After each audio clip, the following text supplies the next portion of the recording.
So Ryan, as we were going through, the one of the reasons you started this program here, the Constitutional Entrepreneur, and the mission behind it to bring patriots together, people who love the spirit of entrepreneurism, and people who are building businesses, and people who love the country that we are here in, and so grateful to be a part of. You know, why don't you take us through how you got started as an entrepreneur? Because you gave a little insight as to how you began in the world of politics. But man, I'm really interested to hear your business side of stuff. Well, awesome. Well, and thanks for asking. If I don't know how far to take you back, but I'm one of those guys that has known that he wanted to be involved politically since he was 4 years old. And I grew up in a house. My dad served 2 terms in the Georgia House of Representatives, and I was on the campaign trail in the late '70s and early '80s. I was knocking on doors, having fun, and we were around the political environment most of my early youth. And hindsight, now I'm 50 plus.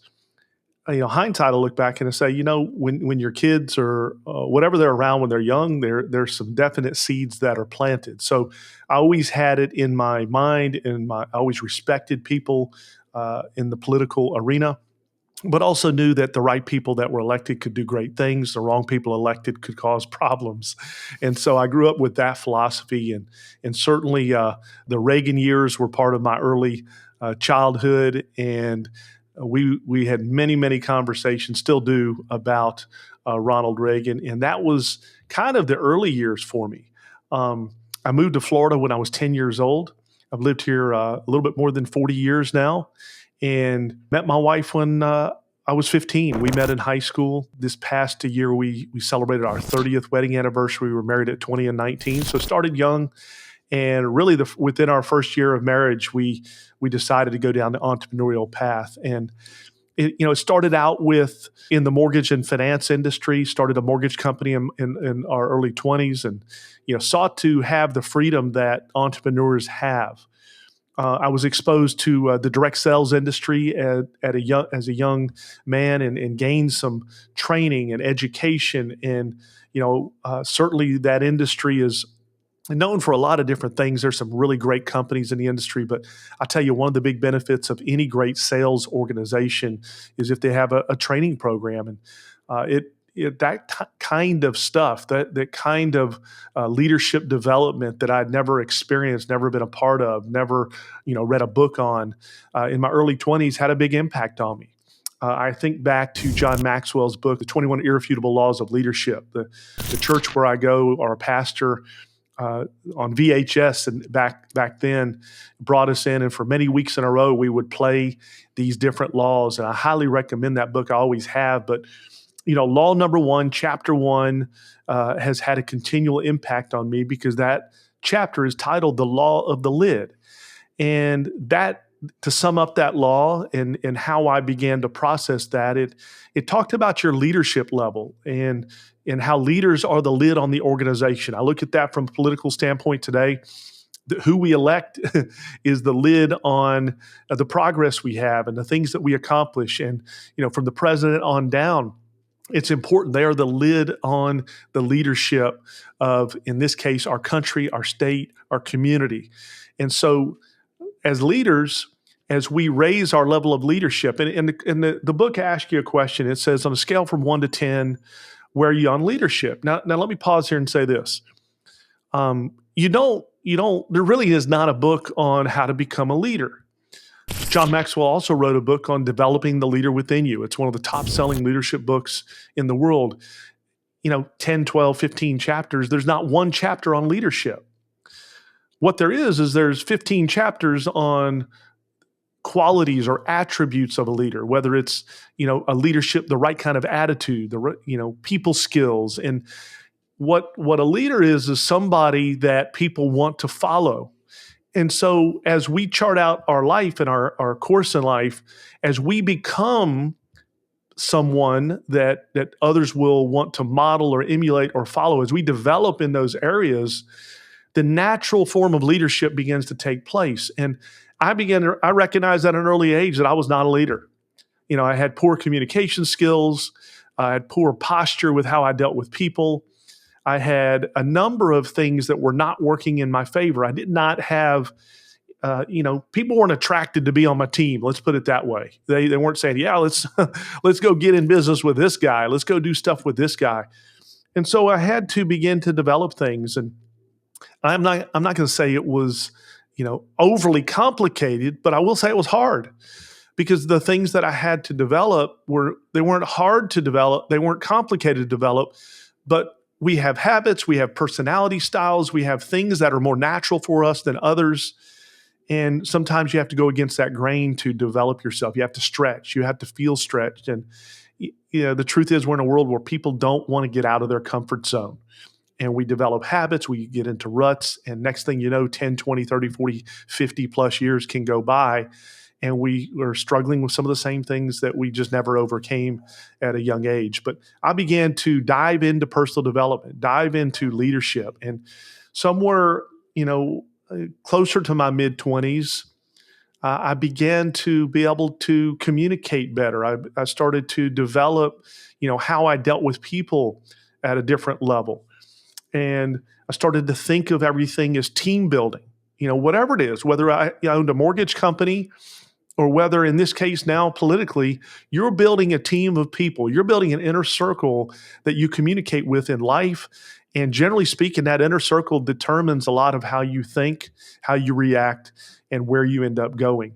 And so I began to focus more on my inner circle at a young age, still not making a lot of money in my early 20s, but starting around the 24, 25 mark, landed in some business projects that, required team building. It required me to be able to set my businesses up to scale.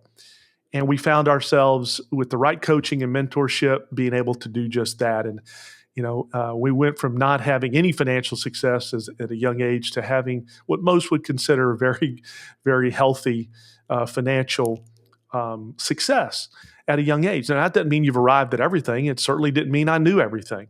But it did begin a chain reaction of events to take place. It led me into ultimately authoring books, building businesses nationwide, generally not international businesses, although we traveled internationally as a family. We have 4 adult sons. We kept trying for a girl. That's how you end up with 4 boys, right? But our business ventures, we learned how to scale businesses, how to create flexibility amongst businesses, and how to help people in the process, how to help other people win. And for the better part of several decades, built in the distribution and marketing and leadership development space. And somewhere in 2019, we were able to exit some projects that we had really been a part of for decades at a fairly high level. I was asked to run for U.S. Congress. I viewed that as a team building project as well. However, we didn't win that particular race. We did learn a lot, though, and I will tell you this. In the business world and as a constitutional entrepreneur, sometimes you learn more when you fail in business than when you succeed in business. See, when we succeed in business, we don't evaluate that success the same way as if we had failed. Now, I'm not recommending or saying, run out there and fail, go lose a bunch of money. However, the challenges in life, we can view those a bunch of different ways. They're generally, if we learn from them and move on, they're part of our journey. They're part of our story. They make us who we are, and we can apply those leadership principles and lessons to anything that we move forward on. And I have chosen to apply that now to political things. I basically went full-time the political arena after I did not win the congressional race here in Central Florida.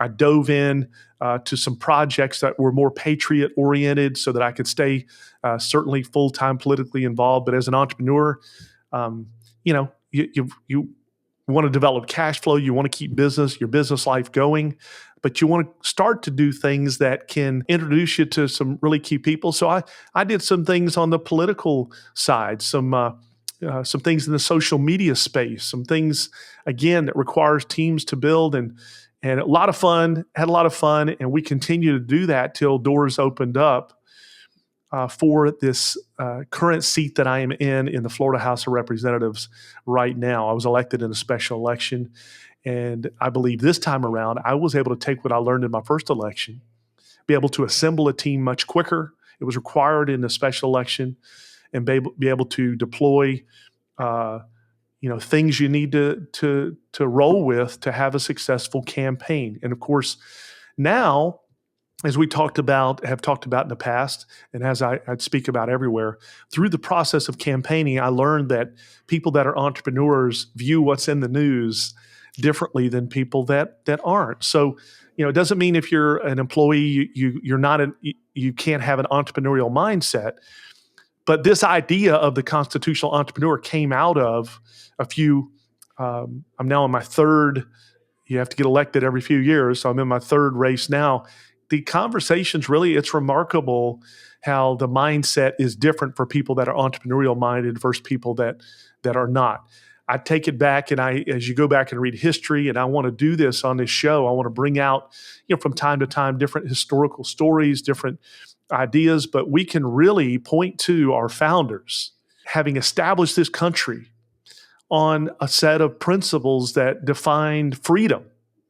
And when you think of becoming an entrepreneur, you really do think of entrepreneurial freedom. You think of being able to control your destiny by not needing to work for someone else. Doesn't mean there's not good situations out there to be an employee, and I don't ever knock employees. I think I've been an employee before. Not technically, I'm an employee of the state right now. I got a W-2 for the first time in almost 30 years this past year. So it wasn't a sizable W-2, I can tell you that.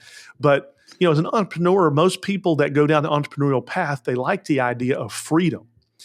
And because freedom is attached to that idea, the principles of freedom certainly are alive in entrepreneurs' mind. And when you back it up even further, you can add a layer of what I call godly entrepreneurial principles on top of it. And I'm not here to necessarily, this is not a preaching type podcast necessarily, but it is founded on godly entrepreneurial principles. Our country is, and I'm going to keep talking about those because as a country today, it is pretty obvious we are getting away from talking about those. And the more we can help bring it back to that conversation for this next generation, the more we secure our future and our freedom. So that's a little bit of the backstory, Josh. That's, we can deep dive as you stay with me throughout the weeks and months to come. We'll learn more about each other as we go, but that's the general sum up of where we came from.